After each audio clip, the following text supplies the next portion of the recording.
ಹೇಳ್ತಾನೆ, ನಾನು ಬಹಳ ಕಳೆದುಕೊಂಡೆ, ಮನಸ್ಸಿಗೆ ಬಹಳ ದುಃಖ ಆಗಿದೆ. ನಾನು ಪಡೆದುಕೊಂಡೆ, ಜೊತೆಗೆ ಕಳೆದುಕೊಂಡೆ. ರಾಜ್ಯವನ್ನು ಪಡೆದೆ, ಆದರೆ ಇಷ್ಟರು, ಮಿತ್ರರು, ಬಾಂಧವರು ಕಾಳಗದಲ್ಲಿ ಎಲ್ಲರೂ ಕೂಡ ಮೃತರಾದಾಗ ಬಹಳ ದೊಡ್ಡದನ್ನು ನಾನು ಕಳೆದುಕೊಂಡಂತಾಗಿದೆ. ದುಃಖ ತಡೆದುಕೊಳ್ಳೋದಕ್ಕಾಗ್ತಾ ಇಲ್ಲ. ಇದಕ್ಕೇನು ಉಪಾಯ? ದುಃಖವನ್ನು ತಡೆಯಬೇಕು ಅಂದರೆ ಏನು ಮಾಡಬೇಕು? ಇಷ್ಟು ಹೊತ್ತು ಭೀಷ್ಮಾಚಾರ್ಯರು ಹೇಳಿದ್ದು ಅದನ್ನೇ.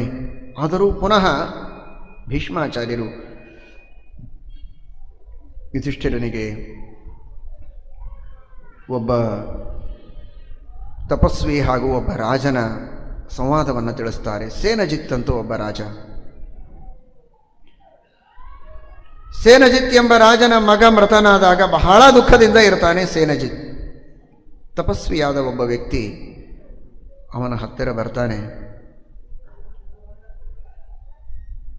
ರಾಜನಿಗೆ ಹೇಳಿದ, ಯಾಕಿಷ್ಟು ಶೋಕ ಸಂತಪ್ತನಾಗಿದ್ದಿ?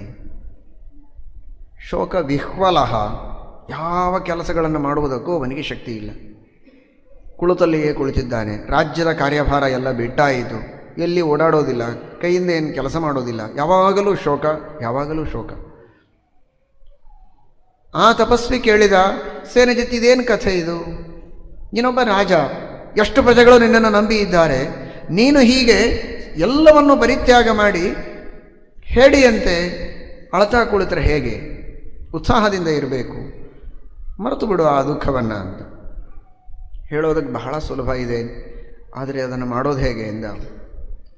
ನಿನ್ನನ್ನು ನೋಡಿದರೆ ನನಗೆ ಹಾಗೆ ಅನ್ನಿಸ್ತದೆ, ನಿನಗೆ ಯಾವ ದುಃಖ ಇಲ್ಲ, ಯಾವ ಚಿಂತೆ ಇಲ್ಲ, ಯಾವ ಸಮಸ್ಯೆಯೂ ಇಲ್ಲ, ನಗನಗತಾ ಇದ್ದಿ. ಅದರ ಸಂಕೇತ ಅಂದರೆ ನೀನೇನೂ ತಿನ್ನೋದಿಲ್ಲ, ಅತ್ಯಂತ ಪುಷ್ಟನಾಗಿದ್ದಿ, ಮೈ ತುಂಬಿಕೊಂಡಿದ್ದಿ. ನೋಡಿದರೆ ನೀವು ತಿನ್ನುವುದು ಗಡ್ಡೆ ಗೆಣಸುಗಳು. ತಿನ್ನುವ ಆಹಾರ ಅತಿ ಅಲ್ಪ, ಸಾಮಾನ್ಯ ಆಹಾರ, ಆದರೆ ದೇಹ ಪುಷ್ಟವಾಗಿದೆ, ನಗನಗತಾ ಇದ್ದೀಯ, ಲವಲವಿಕೆ ಇದೆ. ಏನಿದರ ಗುಟ್ಟು? ಬೇಕಾದಷ್ಟು ಸಂಸಾರದಲ್ಲಿ ಸಮಸ್ಯೆಗಳಿರ್ತದೆ, ಒಂದಿಲ್ಲ ಒಂದು ಚಿಂತೆಯಲ್ಲಿ ಪ್ರತಿಯೊಬ್ಬರೂ ಇರುತ್ತಾರೆ. ನಿನಗೆ ಮಾತ್ರ ಈ ಚಿಂತೆಗಳು ಕಾಡದೇ ಇರೋದಕ್ಕೆ ಕಾರಣ ಏನು? ಆಗ ಆ ತಪಸ್ವಿಗಳು ಸೇನಜಿತ್ ರಾಜನಿಗೆ ಉತ್ತರವನ್ನು ನೀಡುತ್ತಾರೆ. ನಾನು ಕೆಲವು ಶಾಸ್ತ್ರಗಳ ಅಧ್ಯಯನವನ್ನು ಮಾಡಿದ್ದೇನೆ. ಅಲ್ಲಿ ಹೇಳಿದ ಯುಕ್ತಿಗಳನ್ನು ಮನಸ್ಸಿನಲ್ಲಿ ಮೇಲಿಂದ ಮೇಲೆ ಮೆಲುಕು ಹಾಕ್ತಾ ಇರುತ್ತೆ. ಅದರಿಂದ ನನಗಿದೊಂದು ದೃಢವಾದ ನಿರ್ಧಾರ ಮನಸ್ಸಿನಲ್ಲಿ ಬಂದಿದೆ. ನಮ್ಮ ಜೀವನದಲ್ಲಿರುವ ಕೊರತೆಯೇ ಇದು. ನಮಗೆ ಶಾಸ್ತ್ರವನ್ನೇ ಓದೋದಿಲ್ಲ. ಒಂದು, ಓದಿದರೂ ಕೇಳಿದರೂ ಮರೆಯುವುದಕ್ಕೆ ಕೇಳ್ತೇವೆ, ನೆನಪಿನಲ್ಲಿ ಇಟ್ಟುಕೊಳ್ಳೋದಕ್ಕೆ ಕೇಳೋದಿಲ್ಲ. ವ್ಯವಹಾರಕ್ಕೂ ಅಧ್ಯಾತ್ಮಕ್ಕೂ ಎಷ್ಟು ಅಂತರ ಇದೆ ನೋಡಿ. ಸಹಜವಾಗಿ ಇದು ನಮ್ಮನ್ನು ಆರಂಭ ಮಾಡಿಕೊಂಡು ಎಲ್ಲರ ಬಗ್ಗೆ, ಎದುರಿಗೆ ಕುಳಿತವರ ಬಗ್ಗೆ ಹೇಳ್ತಾ ಇದ್ದೇನೆ ಅಂತ ತಿಳಿಯಬೇಡಿ. ಇದು ಎಲ್ಲರಿಗೂ ಸಂಬಂಧಪಟ್ಟ ವಿಷಯ. ಒಬ್ಬ ಸಾಮಾನ್ಯ ವ್ಯಕ್ತಿ ಬಂದ, ಏನೋ ಒಂದು ಒಳ್ಳೆ ಪ್ರಾಡಕ್ಟ್ ಇದೆ ನನ್ನ ಹತ್ರ ಅಂತ ಹೇಳಿದ. ತಕ್ಷಣಕ್ಕೆ ಅವನ ಅಡ್ರೆಸ್ಸು, ಇತ್ತೀಚೆಗೆ ಮೊಬೈಲ್ ನಂಬರ್ಗಳನ್ನು ನೋಟ್ ಮಾಡಿಕೊಂಡು ನಾವು ಮನಸ್ಸಿನಲ್ಲಿ ಒಂದು ಧೈರ್ಯ ತಂದುಕೊಳ್ತೇವೆ. ಯಾವಾಗಾದರೂ ಇವನನ್ನು ಸಂಪರ್ಕ ಮಾಡಿ ನಾನು ಈ ವಸ್ತುವನ್ನು ಪಡೆಯಬಹುದು. ನೋಡಿ, ಹಾಗಾದರೆ ಯಾಕೆ ನಾವು ಅಷ್ಟು ಅದರ ಬಗ್ಗೆ ಆಸ್ಥೆಯನ್ನು ತೋರಿಸಿದ್ವಿ ಅಂದರೆ ನಮಗೆ ಆ ವಸ್ತು ಬೇಕಾಗಿದೆ. ಸುಮ್ಮನೆ ಏನೋ ಕೇಳಿದ್ವಿ ಬಿಟ್ವಿ ಅಂತ ಮಾಡೋದಿಲ್ಲ, ನಮಗದು ಬೇಕು. ಹಾಗಾದರೆ ಕೊನೆವರೆಗೆ ಅವನನ್ನು ಸಂಪರ್ಕ ಮಾಡಿ ಅದನ್ನು ಪಡೆಯೋವರೆಗೆ ನಾವು ಬೆನ್ನು ಹತ್ತೇವೆ, ಬಿಡೋದಿಲ್ಲ. ಇಷ್ಟರ ಬಗ್ಗೆ ನಾವು ಮಹಾಭಾರತದ ಬಗ್ಗೆ ಆಸಕ್ತಿ ತೋರಿಸ್ತೇವ? ಯಾವುದೋ ಒಂದು ಮಾತು ಬಂತು, ಏನೋ ಹೇಳಿದರು, ಕೇಳಿದ್ವಿ, ಎದ್ದು ಹೋದ್ವಿ, ಅಷ್ಟೇ, ಮುಗಿದೋಯ್ತು. ಅದನ್ನು ನಾವು ನೋಟ್ ಮಾಡಿಕೊಳ್ಳಲಿಲ್ಲ, ಅದನ್ನು ಮತ್ತೆ ಮತ್ತೆ ಚಿಂತನೆ ಮಾಡಲಿಲ್ಲ, ಅದನ್ನು ಅನುಷ್ಠಾನ ಮಾಡಲಿಲ್ಲ, ಫಲ ಸಿಗೋವರೆಗೆ ಅದರ ಬೆನ್ನು ಹತ್ತಲಿಲ್ಲ ನಾವು. ಬೇಕಾದಷ್ಟು ಉಪನ್ಯಾಸಗಳು ಟಿ ವಿಯಲ್ಲಿ ಬರ್ತವೆ, ಪ್ರತ್ಯಕ್ಷವಾಗಿಯೂ ಕೇಳ್ತೀರಾ, ಸಿಡಿಗಳ ಮುಖಾಂತರವೂ ಕೇಳ್ತಾ ಇರ್ತೀರ. ಕೇಳುವವರೆಲ್ಲರೂ ಅಭಿನಂದನಾರ್ಹರು, ಬಹಳ ಸಂತೋಷ. ಆದರೆ ಅದೇ ಟಿ ವಿಗಳಲ್ಲಿ ಯಾವ ಅಡಿಗೆಗಳನ್ನು ಹೇಗೆ ಮಾಡಬೇಕು ಅಂತ ತೋರಿಸ್ತಾ ಇರ್ತಾರಂತೆ, ನಮಗೆ ಗೊತ್ತಿಲ್ಲ. ಅದನ್ನು ಮಾತ್ರ ಅಷ್ಟು ಸುಲಭವಾಗಿ ಕೇಳೋದಿಲ್ಲ. ಅದನ್ನು ಮತ್ತೆ ಪುನಃ ಇನ್ನೊಮ್ಮೆ ನೋಡ್ಲಿಕ್ಕೆ ಬರೋ ಹಾಗೆ ವ್ಯವಸ್ಥೆ ಮಾಡಿಕೊಂಡು 10 ಸಲ ನೋಡಿ ಆ ಥರದ ಅಡಿಗೆಗಳನ್ನು ಮಾಡಿ ತನ್ನ ಗಂಡನಿಗೆ ಮಕ್ಕಳಿಗೆ ಬಡಿಸಿ ಒಂದು 4 ಸಲ ಬಯಸಿಕೊಂಡು ಆಮೇಲೆ ಪೂರ್ಣವಾಗಿ ಅದು ಚೆನ್ನಾಗಿ ಮಾಡಲಿಕ್ಕೆ ಕಲಿಯೋವರೆಗೆ ಬೆನ್ನು ಬಿಡದೆ ಪ್ರಯತ್ನ ಮಾಡಿ ಕೊನೆಗೂ ಅದರಲ್ಲಿ ಯಶಸ್ವಿಯಾಗಿ ಜನ್ಮ ಸಾರ್ಥಕ ಅಂತ ತಿಳಿಯೋದು, ಬಾಯಿ ಚಪ್ಪರಿಸೋದಕ್ಕೆ. ಆ ರೀತಿಯ ಪ್ರಯತ್ನ ಮಹಾಭಾರತ ಭಾಗವತಾದಿಗಳಲ್ಲಿ ಹೇಳಿದ ಧರ್ಮಾನುಷ್ಠಾನದ ಬಗ್ಗೆ ನಮಗಿಲ್ಲ ಇವತ್ತು. ತಪಸ್ವಿಗಳಂತಾರೆ, ಆ ಶ್ರೇಷ್ಠನಾದ ಒಬ್ಬ ಜ್ಞಾನಿ ಬ್ರಾಹ್ಮಣ ಹೇಳ್ತಾನೆ, ನಾನು ಶಾಸ್ತ್ರವನ್ನು ಓದಿದೆ, ಅಲ್ಲಿ ಹೇಳಿದ ಯುಕ್ತಿಗಳನ್ನು ಮೇಲಿಂದ ಮೇಲೆ ಕುಳಿತಾಗ ನಿಂತಾಗ ನಡೆದಾಗ ಮೆಲಕು ಹಾಕ್ತಾ ಇದ್ದೇನೆ. ಅದರಿಂದ ನನಗೆ ವೈರಾಗ್ಯ ದೃಢವಾಗಿದೆ, ಧೈರ್ಯ ಪರಿಪೂರ್ಣವಾಗಿದೆ, ದೇವರಲ್ಲಿ ನಂಬಿಕೆ ಉಚ್ಚ ಮಟ್ಟದಲ್ಲಿದೆ. ಪ್ರತ್ಯಯೋ ಯದ್ಗುಣೇಶು ಉತ್ತಮಾನಾಂ ಪರಃ.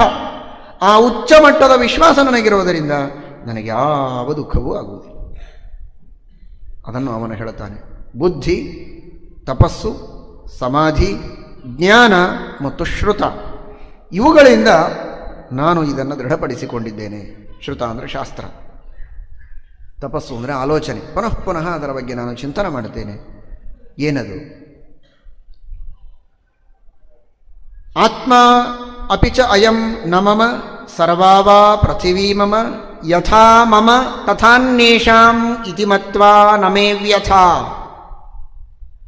ಏನದು ಶಾಸ್ತ್ರದಲ್ಲಿ ನೀನು ಕಂಡದ್ದು? ಯಾವುದನ್ನು ಮತ್ತೆ ಮತ್ತೆ ನೀನು ಮೆಲುಕು ಹಾಕೋದು?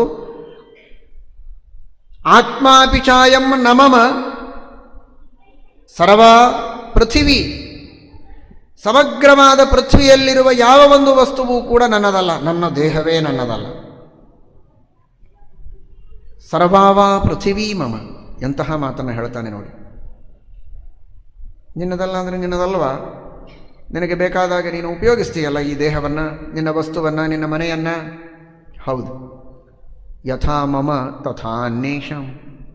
2 ಕಟ್ಟಿಗೆಗಳು ಒಂದು ಕಡೆಗೆ ಸೇರ್ತವೆ, ದೊಡ್ಡ ಮಹಾಪೂರ ಬಂದಾಗ ಮತ್ತೆ ಸ್ವಲ್ಪ ಹೊತ್ತಾದ ಮೇಲೆ ದೂರ ಸರಿದು ಹೋಗಿಬಿಡುತ್ತವೆ. ಮುಂದೆ ಎಂದೂ ಒಂದಕ್ಕೊಂದಕ್ಕೆ ಸಮಾಗಮವೇ ಇಲ್ಲ.